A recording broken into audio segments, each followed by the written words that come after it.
In 1921, Tulsa, a city in Oklahoma, America, a large-scale racially motivated conflict occurred, called the Tulsa Race Riot. It resulted in the black district, called Greenwood, being reduced to rubble.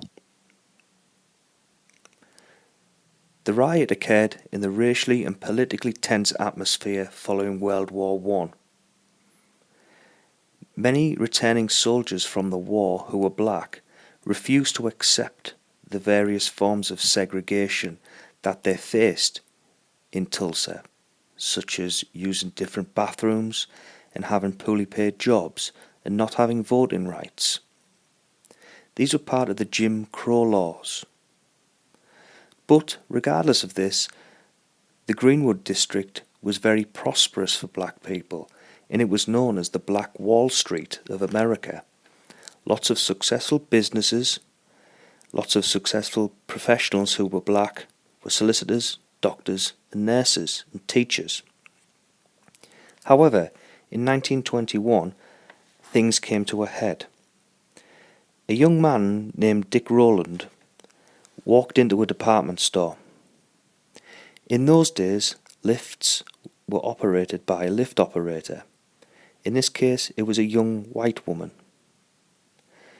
Something happened in the lift, and the white lift attendant started to scream. She didn't press charges, and nothing really seemed to have been occurred there. It's a bit of a mystery. However, following this, word began to spread around town that a black man had assaulted a white woman. To protect Rowland, the police took him into custody. That night, up to 3,000 white people, many of whom were members of the Ku Klux Klan, surrounded the police station. The members of the black community were scared that Rowland was going to be lynched without a trial.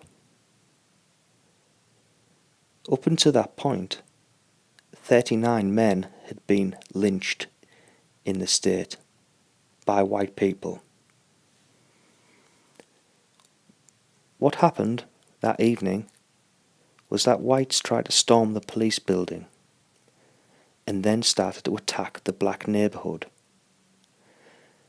The residents of the black neighborhood decided to arm themselves and fought back against the massive amount of rioters attacking their district.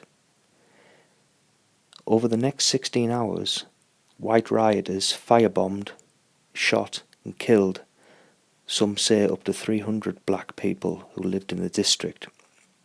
At one point, many farmers started using their aeroplanes they used to spread crop pesticides to firebomb the Black Wall Street district of Tulsa.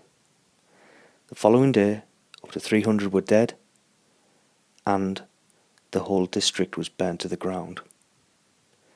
These events were never commemorated or investigated until almost 90 years later, when a plaque was eventually opened and unveiled in the city to mark the memorial of this terrible event.